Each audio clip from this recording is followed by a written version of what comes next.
राधे राधे महाराज जी। महाराज जी, आप कह रहे हैं कि आप एक साइंटिस्ट के पद पर कार्यरत हैं। पिछले 2 साल से यूट्यूब के माध्यम से आपसे जुड़ा हूँ। भक्ति भाव पूजा पाठ पहले से काफी बढ़ गया है महाराज जी, और कोशिश भी करता हूँ, किंतु भोग भोगने की इच्छा कम नहीं हो रही। बार बार कोशिश करने के बाद भी और भजन करो, भजन यही बढ़ाते रहो, यही भोग इच्छा को खत्म कर देगा। गुरु जी, जैसे आप यूट्यूब से सुनना स्टार्ट किया था, तो जो नाम जब स्टार्ट किया तो शायद ऐसा लगता है मुझे, जैसे आपके मुख से मैंने राधा नाम नहीं सुना, तो शायद इसलिए उसका असर इतना नहीं है। हालांकि जैसे नाम जब हर रोज 10,000 से कोशिश करता हूँ ज्यादा हो, लेकिन तो अगर यूट्यूब में सुना है तो हमारे मुख से तो सुना है, पर फिर अभी सुन लो राधा राधा राधा, तो संशय खत्म संशय खत्म हो जाए। खूब राधा राधा जपो, काम क्रोध आदि विकार अंदर आए तो इसी भजन के बल से, भगवान से प्रार्थना और भजन बल से उनको शांत किया जाता है। गुरु जी, जैसे कि मैं वैसे हरियाणा से हूँ, मेरी ड्यूटी चेन्नई है, तो जैसे माता पिता दूर हैं तो ऐसा लगता है कि जैसे वो सब छूट जाएंगे।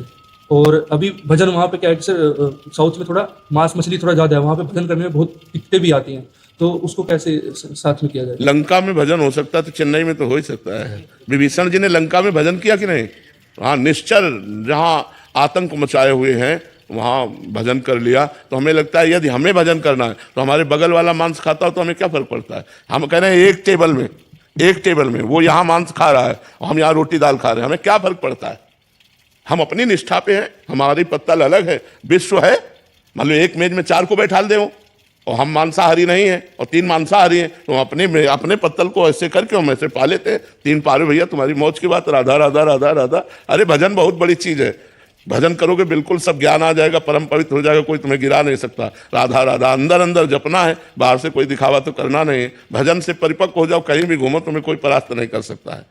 राधे राधे महाराज जी। महाराज जी, इस समाज में अगर हमें सम्मान और प्रेम दोनों में से किसी एक को चयन करना हो तो किसे चयन किया जाए? प्रेम। प्रेम, सम्मान अच्छी चीज नहीं है। सम्मान वो विषय जो देहाभिमान को बढ़ा करके दुर्गुणों की सृष्टि रच देता है, इसलिए सम्मान बिल्कुल ठीक नहीं है। तुम लोग नहीं जानते हो, ये बहुत गलत चीज है। अपमान अच्छी चीज है, जिसे तुम गलत मानते हो। वो आपको दुख दे करके आपके पाप नष्ट करेगा और भगवान का मार्ग खोल देगा।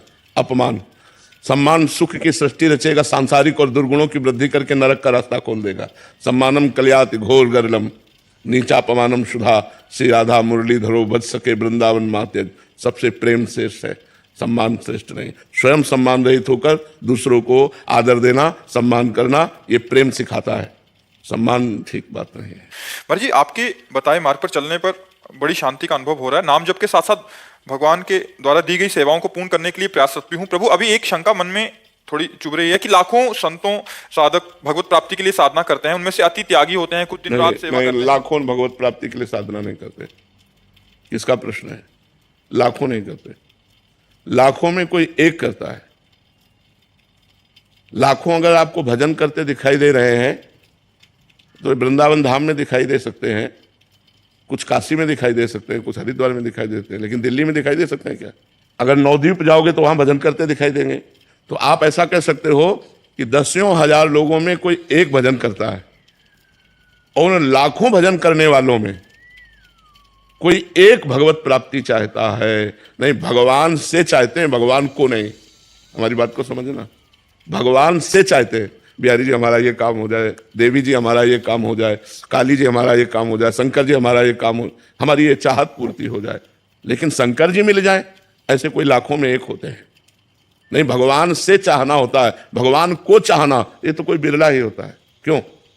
भगवान से चाहत होती है, भगवान की चाहत नहीं होती। और जिसे भगवान की चाहत हो गई वो कोई बिरला होता है, वो कोई अलौकिक पुरुष होता है। भले वो संसारिक कपड़ों में हो, लेकिन पूर्व जन्म में उसने तपस्या की, उसने भजन किया, तो उसका फल मिला कि उसे भगवान से प्यार हो गया। तो लाखों भगवान से प्यार नहीं करते बच्चा। बिरला कैसे बना? नाम जप, खूब नाम जप करो। प्रेम मूल या नाम है, नाम जपने से भगवान से प्रेम हो जाता है। भगवान की भोग सामग्रियों से वैराग्य होने लगता है और भगवान से प्रेम हो जाता है। राधे राधे महाराज जी। महाराज जी, पिछले 9 महीने से एकांतिक वार्तालाप सुन रही हूँ, आपके विचारों पर चलने का प्रयास भी करती हूँ। आप बताते हैं कि मैं परमात्मा का अंश हूँ, अकेली हूँ, मुझे माया के संसार में अपना रोल करना है, पर बार बार मैं ये भूल जाती हूँ। ये विचार कैसे बदली हो कि मैं परमात्मा का अंश हूँ? भजन, बिना भजन के हृदय इतना धैर्यवान और परिपक्व नहीं होगा कि आपको कोई प्यार कर रहा है उस समय आप अंदर चिंतन कर रहे हो नहीं ये झूठा है। सत्य तो भगवान है, ये प्यार स्वार्थ का खेल है। नहीं है, सत्य है। आप अच्छा पदार्थ पा रहे हो, आप सोच रहे नहीं ये झूठा है, ये स्वादिष्ट नहीं है। स्वाद तो भगवान के नाम में है, सच्चिदानंद भगवान में। ये ज्ञान जब स्फुरित होगा तब होगा, नहीं तो एक एक चीज आसक्ति पैदा कर देती है। अगर आपको टमाटर प्रिय है तो बिना टमाटर की सब्जी अच्छी नहीं लगेगी। छोटी छोटी वस्तुएं अपनी आसक्ति रखती हैं, फिर बड़े बड़े भोग तो बहुत। तो हम हर भोग में असंग रहें, इसकी कला हमें भगवान से मिलेगी और वो भजन करने से होगा। खूब नाम जप करो, खूब भजन करो, तो आपका हृदय परिपक्व होगा। ज्ञान से परिपक्व हृदय संसार से विरक्त हो जाता है। विरक्त का मतलब है आसक्ति नहीं, लेकिन क्रियाएं वही सब हो रही, लेकिन उसकी आसक्ति कहीं भी नहीं। सच्चा विरक्त यही है जो बर्ताव करते हुए भी आसक्ति रहित रहे। महाराज जी आपने कुछ दिन पहले कहा था कि केली कुंज के संत जनों को हम मोही ना बनाकर हमारे जैसा बनाएंगे। ये संत जन तो आपके पास हैं, वो आपकी आज्ञा में रहकर आपके जैसा अर्थात केवल श्री जी के से ही मतलब रखते हैं। पर महाराज जी हम जैसे संसार में रह रहे हैं उस समय महाराज जी अपने आप आज्ञा का पालन करो, आपको हो जाएगा। देखो इन्होंने अपनी माँ को छोड़ा, पिता को छोड़ा, अपनी नौकरी छोड़ी, अपने सुख साधन छोड़े केवल भगवान के लिए। तो अब इनको जो लाभ मिलेगा तो इनके जैसा बनने पर ही तो लाभ मिलेगा। अब आप सोचो हम पत्नी भी मिल जाए, बेटा भी मिल जाए, बेटी भी मिल जाए, संपत्ति का भी भोग करें और परम पद में भी पहुंच जाए, तो मुझे लगता है कि महाराज जी ऐसा कुछ दिन तो भाव आता है कि नहीं ऐसा संसार से थोड़ा कुछ अलग, सबसे हटके संसार में रहते हुए। पर महाराज जी वो कुछ समय के लिए होता है, फिर वापस चला जाता है, पता नहीं कहाँ। हाँ, नाम जप करो, अभी नाम जप करो, खूब नाम जप करो। नाम जप करते हुए गृहस्थ में रहते हुए भी भगवत प्राप्ति हो जाती है। नाम जप करो खूब। स्थायी कैसे हो जाए? नाम जप करो, नाम जप से नाम सब कुछ हो जाएगा। नाम जप से हम ऐसे नहीं बोलते, बचपन से भगवान के मार्ग में लगे हैं, हम ऐसे नहीं नाम जप बोल रहे। इनको तो कुछ और समझ में नहीं आता, बस नाम जप करो, नाम जप करो।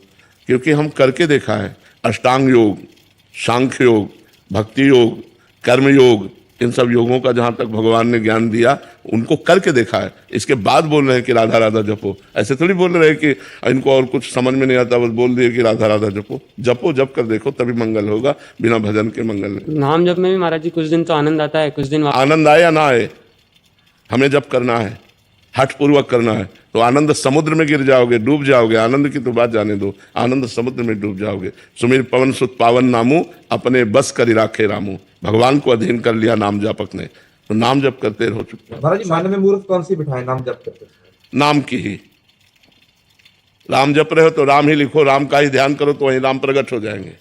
पहले नाम का ध्यान करो। महाराज जी जैसे नाम जप करते हुए एकांतिक वार्तालाप, जैसे आपका एकांतिक वार्तालाप यूट्यूब पे चला के सुनते रहो, ये दूसरा नंबर बात है, पहला नंबर बात नहीं। पहला नंबर बात है जब नाम जप करो तो नाम सुनो, नाम देखो, नाम में ही डूबो। जब ऐसा मन नहीं कर रहा तो एकांतिक चला लो, फिर नाम जप करते रहे। दूसरे नंबर की बात, पहले नंबर में तो नहीं। राधे राधे महाराज जी, दंडवत प्रणाम, हरे कृष्णा। महाराज जी 10 नाम अपराध से कैसे बचें? हम नहीं चाहते कि नाम अपराध में हम फंसे, बट फिर भी फंस जाते हैं महाराज जी। नहीं, हम नहीं चाहते तो हम कैसे फंसेंगे? हम नहीं चाहते तो कैसे फंसेंगे? पहली बात है कि हमें संतों की निंदा नहीं करनी, तो नहीं करनी। हम क्यों करें? अगर कोई संत निंदा करे तो राधा राधा राधा, बच गए हम पहले अपराध से।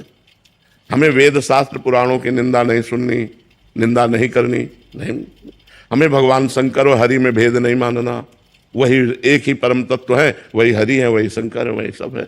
हमें जो नाम महिमा सुनने को मिली उसमें प्रीति करना है। हमें नाम के बल से पाप नहीं करना है। जो उसमें नामापराध में लिखा है वो तो बिल्कुल सहज है, जो नहीं करना वो नहीं करना है। अगर भूल चूक से हो जाता है तो वही नाम कीर्तन करने से नष्ट हो जाता है। तो हमें जानबूझकर नामापराध नहीं करना। यदि हो जाए तो उसी नाम से उस अपराध का भी नाश हो जाता है। जो नाम जप करो, उसी नाम का कीर्तन करो, सारे अपराध नष्ट हो जाएंगे। समझ पा रहे हो? महाराज जी कोई आकर कह देता है, हम नहीं अपना अपमान करना चाहते हैं, लेकिन कोई आकर कह देता है तो कोई बात दिल में जाकर बैठ जाता है। अभी नाम जब सही ढंग से नहीं हुआ, दिल में नाम नहीं बैठा, इसलिए बैठ जाती है। नहीं तो ऐसे हंस के टाल दोगे, आगे बढ़ जाओगे। नाम न छूटे। ये जब प्रीति हो जाएगी तो बड़ी से बड़ी गाली सुन करके भी आप गाली नहीं दोगे। क्यों? हमारा नाम छूट जाएगा। राधा राधा राधा, वो चल दिए। भजन करने वाले को अपना भजन बचाना है, ना कि लड़ झगड़ कर निंदा स्तुति अपमान करके भजन खोना है।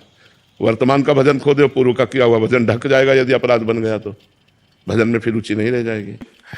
महाराज जी जब गुरु कृपा हमें सिखाती है कि सब कुछ वही परमात्मा है, सब गोविंद है, सब गोविंद बिन नहीं कोई, और हम जानते भी हैं कि हर जगह वही है, एक वाहेगुरु ही व्याप्तमान है, फिर भी मन कभी कभी अशांत हो जाता है। हर श्वास में मन को समर्पित और बनाए रखने के लिए इस भाव में क्या करना चाहिए महाराज? नाम नाम। इस भव समुद्र से, संशय समुद्र से, अज्ञान समुद्र से पार होने के लिए सुदृढ़ नौका है नाम। नानक नाम जहाज है, चढ़े सो उतरे पार। जो नाम रूपी जहाज पे चढ़ गया वो भव समुद्र से पार हो गया, वो भ्रम से, अज्ञान से, अविद्या से निवृत्त हो गया।